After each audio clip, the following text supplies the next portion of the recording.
이제 의식 상태 평가에 대해서 볼 건데, 이제 그 책을 같이 보게 되면 기본 의식 상태 평가는 모든 환자에게 매우 중요하다. 그래서 그 중간쯤에 예를 들어가 있어. 그 밑에 줄에도 바로 보면 예를 들어가 나와 있는데, 예를 들어 응급구조사가 머리 손상 환자를 병원으로 이송하는 경우 신경외과 의사는 응급구조사가 현장에 도착했을 당시에 환자 의식 상태부터 연속적인 환자 상태 변화에 관한 보고를 듣기 원할 것이다. 그래서 이러한 정보들이 이제 그 수술팀이 악화되는 뇌 손상을 진단하도록 도와줄 것이다. 그래서 이제 그 다음 단락에 보면 응급구조사의 기본 의식 상태에 관한 자료가 이러한 환자의 응급처치에 매우 중요하다. 기초적인 의식 상태를 파악하는 것은 이상 반응을 보이는 다양한 내과적 응급 상황을 평가하는 데 중요하다. 그래서 이제 약물 과다 복용, 이제 중독, 당뇨 응급, 폐혈증, 저산소증과 저혈량증 등은 의식 상태를 변화시킬 수 있는 많은 경우 중 일부이다. 해서 뇌졸중 환자의 경우 처음 증상이 나타난 시간은 응급실 담당 의사가 목표 달성 가능한 한정 시간대 내에 혈전 용해제를 투여할 수 있는지를 결정하는 데 매우 중요하다. 저번에도 말했듯이 그 뇌혈관이 막혔다고 해서 무조건 이제 혈전 용해제를 투여할 수 있는 건 아니야. 그것도 적절한 시간이 있어가지고 그 뇌혈관이 막히고 이제 3시간인가 4시간 반이 지난 후에는 우리가 혈전 용해제를 투여할 수가 없어. 그래서 이제 뇌졸중도 뇌혈관이 막혔을 경우에는 그것도 빨리 발견하는 것이 중요하다. 그래서 이제 전조 증상에도 다양한 것들이 있지. 뭐 감각이 이상하다거나 또는 감각이 떨어진다거나 또는 이제 그 보행에 있어서 문제가 있다거나 또는 언어 이런 것들에 이제 그 전조 증상이 있기 때문에 가능한 한 이제 빨리 발견하는 것이 좋다. 그래서 이제 그 다음 단락을 넘어가게 되면 이제 우리가 환자의 유지 상태를 파악할 수 있는 이제 AVPU에 대해서 나와 있어. 이제 그래서 그 A가 그 명료한 거지. 이제 환자가 이제 그 스스로 눈을 뜨고 이제 진압력이 있는 상태를 우리가 이제 A라고 해서 의식 명료라고 하고, 그 다음은 이제 V야. 이제 V는 이제 언어 지시에 이제 반응을 하는 거야. 그래서 책에 보면 환자는 자고 있는 듯 하지만 말을 걸면 반응을 한다.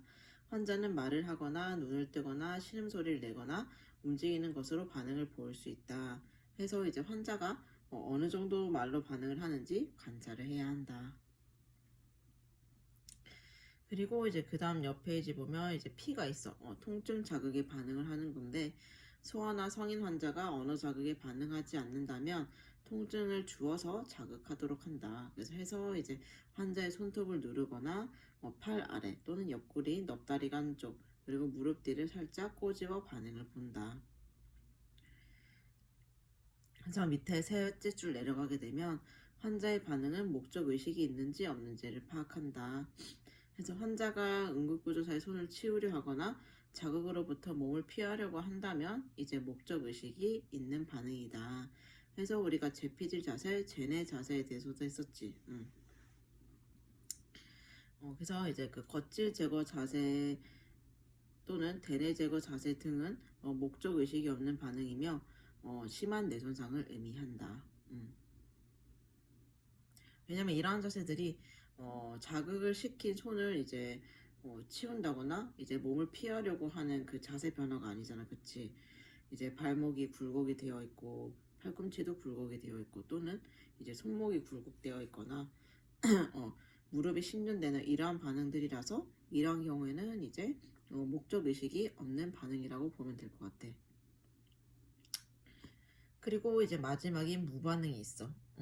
무반응은 이제 그 환자가 언어 지시나 통증 자극에 대해 반응을 하지 않는 상태야.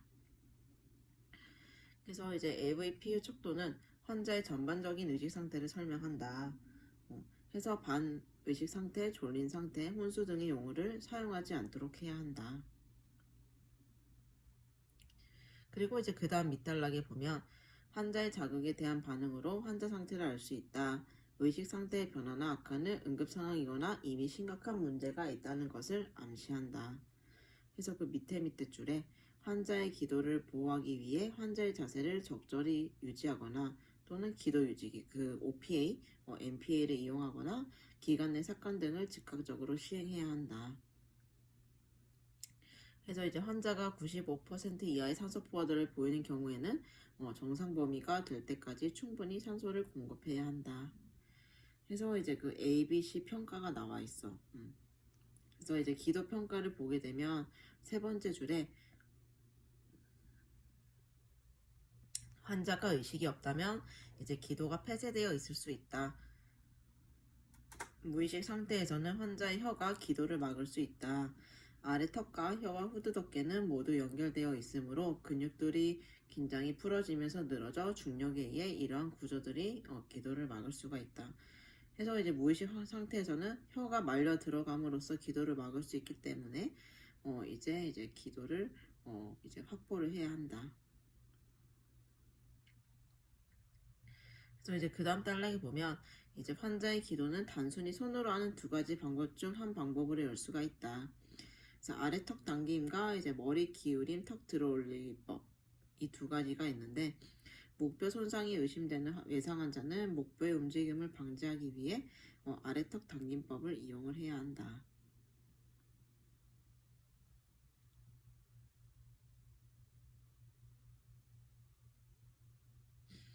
하지만 그 외에 다른 모든 환자는 머리 기울임, 턱 들어올리기법을 이용을 해야 한다. 그래서 환자의 기도 유지와 적절한 산소 및 환기 유지를 위해서 중환자의 턱관절로 인해 기도가 열리지 않는다면 머리 기울임, 턱 들어올림법을 우선순위로 해야 한다. 그리고 이제 영아나 소아의 기도 개방을 위해서는 머리와 목을 부드럽고 조심스럽게 펴야 한다. 그래서 32쪽에 넘겨보면은 이제 우리가 기도 개방을 어떻게 하는지에 대해서 이제 그림이 나와 있어. 그래서 이제 아까 그 목뼈 손상이 의심되면 우리가 아래턱 당김법만 해야 된다고 했지. 그래서 2-3에 나와 있고 이제 보통은 이제 2-4처럼 머리 기울임, 턱 들어올리기법으로 기도를 개방한다. 그리고 2-5처럼 이제 그 영아의 경우에는 이 성인처럼 과도하게 젖히지 않아도 돼. 그 아까 왜 소아의 경우 이제 그 수건을 대주면 기도가 일직선이 됐잖아. 영아도 마찬가지로 그냥 기도를 일직선으로 만들어준다는 느낌으로 이제 살짝만 젖히면 될 것 같아. 해서 이제 32쪽 그 본문에 그 시작되는 단락에 보면 환자의 기도를 평가하기 위해 가슴의 오르내림을 보고 공기 움직임을 듣고 느껴야 한다. 그래서 그 밑에 줄에 보면 잡음이 있는 기도는 부분적 기도 폐쇄를 의미한다. 코를 고는 소리는 혀가 상기도를 부분적으로 막았을 때 나는 소리이므로 이 경우 기도를 위해 머리와 목을 재위치시킨 후 기도를 재평가해야 한다. 그리고 이제 그 다음 단락에 들숨쉬 높고 날카로운 그런 거림은 이제 이물질 심한 부종 알레르기 반응 감염 때문에 생겨난 것으로 상기도를 폐쇄시켜 생명을 위협할 수가 있다. 그래서 이물질에 의한 우리가 기도 폐쇄가 의심이 된다면 이제 즉시 하임리법을 시행해야 한다. 하지만 만약 환자가 1세 이하의 영아라면 이제 복부 밀어 올리기 대신에 이제 등 두드리기와 이제 가슴 압박을 시행을 해야 한다.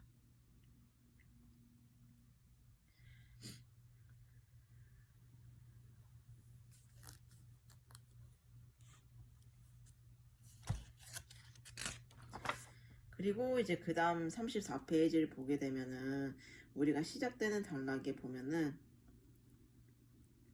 일단 기도를 깨끗이 한 후 지속적으로 주의를 기울이면서 기도 개방을 유지해야 한다. 이 경우 혀가 상기도를 막지 않도록 기본적인 기도 유지기를 삽입한다. 그래서 만약 환자가 무의식 상태고 구역 반사가 결여되어 있으면 이제 이빈도 기도를 한다. 그래서 아까 환자가 의식이 있을 때는 우리가 보통 뭐 그 아래턱 당기기랑 머리 기울임, 턱 들어 올리기법을 사용을 했었어, 그치? 하지만 이제 의식이 없는 경우에는 이제 구역 반사가 결여되어 있으면 우리가 그 OPA를 삽입을 해야 돼. 그래서 환자의 구역 반사가 있거나 중대한 구강 안면 외상이 있다면 이제 그때는 MPA를 삽입을 해야 한다. 그래서 이제 만약 머리뼈 바닥에 골절이 의심이 된다면 코인도 기도기 사용에 주의를 해야 한다. 그래서 이제 우리가 OPA라든지 MPA를 오랫동안 유지가 불가능한 경우에는 좀 더 전문적인 기도 개방 기술들을 사용을 해야 돼. 그래서 보면은 기관 내 삭간, 인도 기관 기도기, 식도 기관 콤비튜브 같은 이제 그 여러 개의 관이 있는 기도기, 그리고 바늘 또는 수술적 반지 방패 연골 절개술과 같은 경기관 기술들을 포함한다. 그래서 그 밑에 줄에 보면 여러 개의 이제 관이 있는 기도기는 소화에게 사용하지 않는다. 만일 환자의 기도 문제를 가지고 있으며 저산소증의 징후를 보인다면 이제 비제온 마스크를 이용해서 산소를 투여해야 한다. 그래서 이제 35페이지에 호흡 평가가 나와 있어. 그래서 부적절한 호흡의 징후에 대해서도 나와 있는데 그 밑에 줄에 보면 호흡수와 호흡의 질을 평가한다. 그래서 비정상적으로 빠르거나 느린 호흡수는 실제로 이제 허파가리에 도달하여 가스 교환을 하는 공기의 양을 감소시킨다. 그래서 오른쪽 줄에 그 두 번째 줄에 보면 백밸브 마스크로 이제 그 양압 환기를 제공해 주어야 한다. 해서 이제 그 다음 그 두 번째 단락 시작하기 전 바로 윗줄을 보면 어떤 경우든지 항상 적절한 흡입량을 유지하면서 이제 고유량 고농도의 산소를 이제 투여를 해야 한다. 그리고 이제 그 줄 마지막 줄, 맨 밑에 줄을 보면 만약 외상 환자의 호흡이 부적절하다면 순환 평가를 하기 전에 즉시 빠른 외상 환자 평가로 목과 가슴을 평가를 해야 한다. 그리고 이제 36페이지에 순환평가가 있어. 순환평가는 이제 우리가 맥박과 피부를 평가하고 출혈을 조절하는 것을 말한다. 그래서 우리가 손목에서 이제 노맥박을 촉진할 수가 있고, 이제 만약 노맥박이 만져지지 않으면 이제 목동맥을 확인을 해야 한다. 그래서 목동맥에 맥박이 있으면 수축기 혈압은 적어도 60mmHg 이상이다. 그리고 영아의 경우에는 이제 위팔동맥을 촉진을 해야 한다.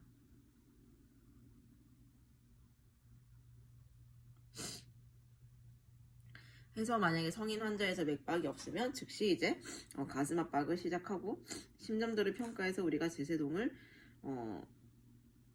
필요하다면 시행을 해야지. 그래서 우리가 37쪽에 보면 이제 그 맥박을 각각 어디에서 재는지에 대해서 나와 있어.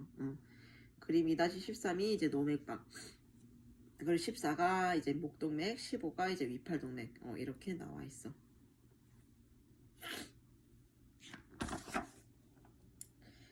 해서 이제 38페이지 넘겨보면 우선순위 결정이 나와 있지. 그래서 일단 1차 평가를 실시했다면 이제 다음은 환자의 우선순위를 결정한다. 그래서 만약 1차 평가에서 심각한 질환이나 손상이 의심된다면 또 다른 생명을 위협하는 것이 있는지 머리에서 발끝까지 빠른 평가를 실시하고 즉시 적절한 처치가 가능한 가장 가까운 병원으로 이송이 되어야 한다. 해서 이제 여기까지가 이제 1차 평가가 끝이 났어. 그리고 이제 3장을 보게 될 텐데 우리가 치료적 의사소통이었지. 이거는 이제 환자와의 이제 대화를 할 때 어떠한 방법으로 하는 게 이제 좋을지 에 대한 게 나와 있는데 우리 47쪽을 보면 이제 서론이 나와 있어. 그래서 의사소통은 쉽다. 쓰기, 말하기, 신호, 신체적 언어와 같은 공통적 상징을 교환하는 것이다. EMS 제공자에게는 특이하게도 의사소통이 어려운 일이기도 한데 위기에 처한 낯선 사람들과 의사소통을 하기 때문이다. 그래서 이제 그 응급구조사는 환자를 이해하고 더불어서 이제 환자의 가족, 구경꾼, 그 외 EMS 제공자와도 잘 소통을 해야 한다. 그래서 47페이지 오른쪽 단락 중간에 보면 EMS에게 효과적 의사소통은 사람들을 진정으로 대하는 것, 응급구조사의 업무는 타인을 돕는 것이라는 성실한 욕구, 인간의 장점과 단점에 대한 이해와 공감, 또는 다른 사람의 눈을 통해 잠시 세상을 볼 수 있는 능력 등이다. 해서 이제 48쪽에 보면 중요한 게 나와 있지. 신뢰감 형성과 관계 맺기. 환자와 이제 그 신뢰를 형성하는 게 되게 중요해. 라포 형성이라고 하지. 그래서 이제 그 첫 번째 줄을 보게 되면 EMS를 대표하는 응급구조사는 새로운 응급 상황의 현장에서 대부분의 대중의 신뢰를 받고 있다. 그래서 이제 환자의 이름을 교정하여 불러주는 것 같은 작은 예를 통해서도 이러한 목표를 달성할 수가 있다. 그래서 하나, 둘, 세 번째 단락에 보면 환자에게 올바른 질문을 하여 환자의 주어서와 증상을 찾아내며 공감으로 응답하여 신뢰를 얻고 격려를 하면 이제 환자는 자유롭게 문제를 논의하게 될 것이다.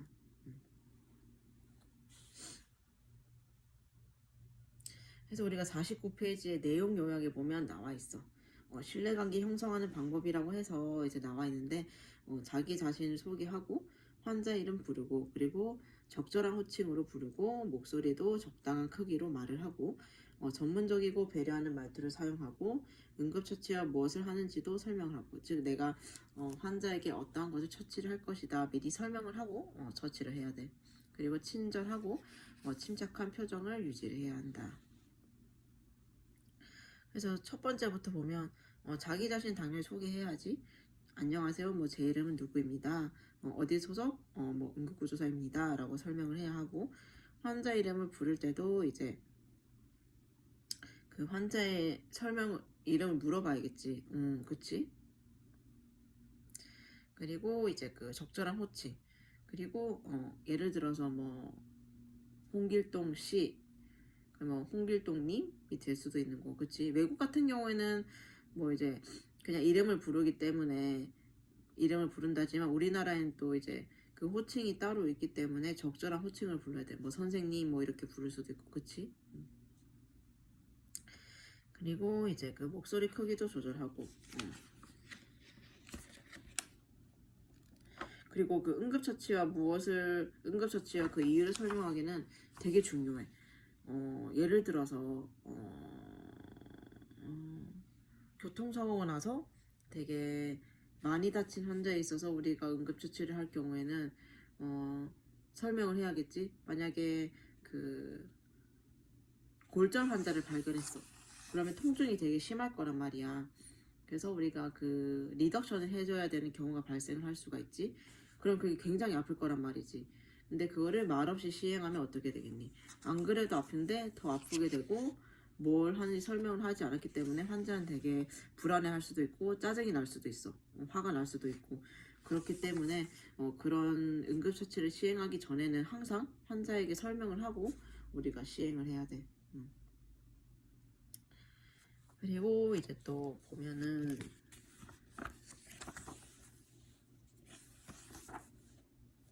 우리가 54쪽에 한번 넘겨볼래? 적극적인 경청. 이 피드백 기법이 되게 중요했어, 그치?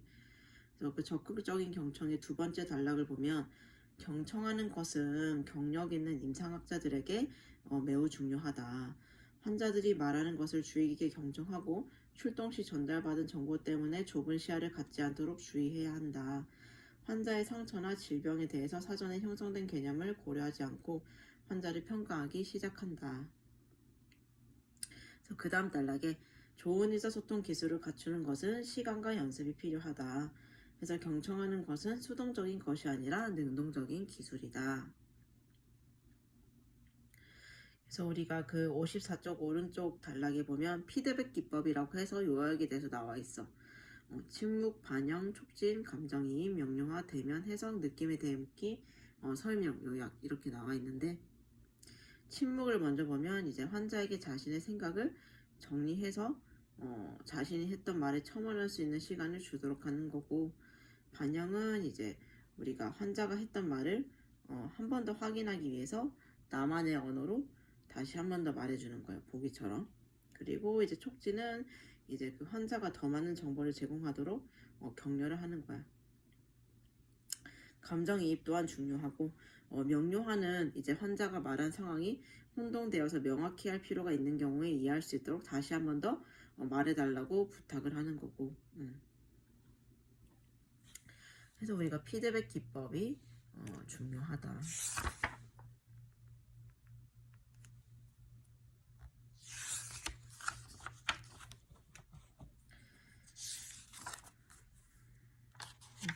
그리고 이제 또 뭐할게 우리가 59쪽 그 어린이를 다루는 데 있어서도 되게 말하는 기술이 중요해. 그 59쪽의 두 번째 단락의 세 번째 줄을 보면 소아를 다룰 때는 눈높이를 낮추는 것이 도움이 될 것이다. 왜냐면 어른은 우리가 말도 잘 통하고 하기 때문에 설명을 하는 데 있어서 특히 어렵지는 않아. 하지만 어린이들 같은 경우에는 우리가 하는 단어라든지 그런 말을 다 이해할 수는 없어. 그렇기 때문에 같은 걸 설명하더라도 애들한테 말할 때는 눈높이에 맞춰서 좀 더 쉽게 말을 해야 돼. 그래서 이제 그 책에도 나와 있듯이 그 59페이지의 두 번째 줄 시간 여유 여기부터 본다면 시간 여유가 된다면 이제 그 장비가 어떻게 작동되는지를 아이에게 보여준다. 특히 아주 소아일지라도 응급구조사가 하려고 하는 것을 설명한다. 그래서 예를 들어 다음과 같이 말할 수 있다. 존이 나는 이제 이 부목을 대서 네 다리를 덜 아프게 만들어 줄 거란다. 먼저 다리를 옮겨야 하는데 그러려면 조금 아플 수도 있어. 그렇지만 그 후에는 훨씬 나아질 거란다. 어때? 이렇게. 하지만 아이에게 사실은 절대 아프지 않을 것이라는 말은 하지 않아도 된다. 왜냐면 아프지 않을 거라고 말을 했는데 아프게 되면은 이제 아이가 신뢰를 하지 않기 때문에 사실 그대로 말을 해줘야 돼.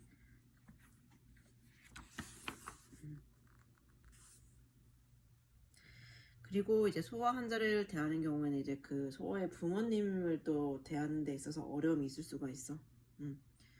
보통 아이가 크게 다치거나 하면은 부모가 평정심을 찾기가 되게 어렵거든. 나는 그렇지 말아야지라고 하면서도 막상 내 아이가 다치게 되면 이성을 잃을 수가 있어. 그렇기 때문에 이제 부모도 같이 안심시키는 게 되게 중요하고 그 60페이지 오른쪽 달랑 마지막 문단에 보면 소아과 환자의 경우 양육자 특히 부모가 매우 걱정할 수 있으며 언짢아할 수도 있음을 이해하는 것이 중요하다. 소아과 환자뿐만 아니라 부모 또한 관리해야 함을 잊어서는 안 된다. 그래서 흔한 반응에는 울음, 감정 폭발, 그리고 죄의식, 혼란 등이 포함되며 이는 응급구조사에게로 향할 수 있다. 이를 개인적으로 받아들이지는 않도록 한다. 그래서 아이뿐 아니라 부모와도 신뢰관계를 구축해야 한다. 때로 부모는 응급치료 과정에 개입하기 때문에 아이와 떨어뜨려 놓아야 하고 보통 부모가 그대로 있게 하는 것이 가장 효과적이며 적절하다면 아이를 잡고 있게 하는 것이 좋다. 그래서 의사마다 다르지만 부모를 못 들어오게 하는 사람도 있고 아니면 부모를 같이 있어야 된다고 말해주는 의사 선생님들도 있어. 그래서 이제 그 소아에 있어서 이제 중요한 부분이었고 그 할아버지 할머니들 같은 경우에는 우리가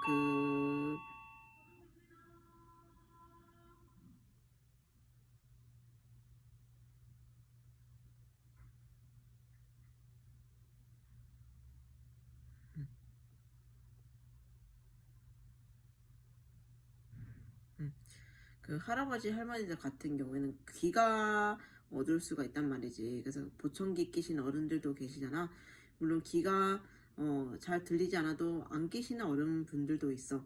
그래서 그럴 때는 우리가 적절한 크기로 말했을 때 잘 못 알아들으실 수도 있단 말이야. 그때는 이제 그 크게 좀 더 크게 설명해야 되는 부분도 있고.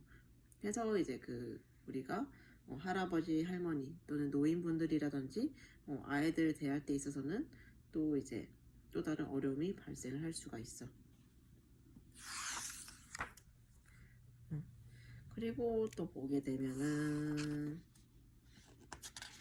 우리가 65쪽에 보면 되게 많은 환자들이 있어. 과도하게 말이 많다거나 또는 다양한 증상을 보인다거나 또는 이제 불안해하는 환자도 물론 있을 수가 있지. 자기가 처한 상황에 대해서. 그리고 안심을 시켜주어야 하는 환자가 있을 수도 있고 또 이제 66페이지 뒤로 넘겨보게 되면 이제 중독 환자도 있을 수가 있고 그냥 단지 우는 환자가 있을 수도 있고 또는 이제 혼돈되는 행동을 하거나 혼동되는 병력을 가진 환자 그리고 제한적인 지능의 환자 이렇게 다양한 우리가 환자들을 접할 수가 있단 말이지. 그래서 그때 다양한 우리가 이제 응급구조사로서 일을 할 때 다양한 환자를 접하더라도 이제 당황하지 않고 이제 그때 상황에 맞게 이제 잘 대처를 해서 이제 환자를 잘 대했으면 이제 좋겠어. 그래서 사실 3장도 되게 글은 많지만 우리가 다 기본적으로 알고 있는 사실들이란 말이지, 그치? 해서 이제 3장 이제 치료적 의사소통도 이제 여기까지가 끝이 났고, 이제 그 다음에 이제 4, 5장이 남아가지고 나머지도 이제 이어서 이제 우리가 하도록 할게.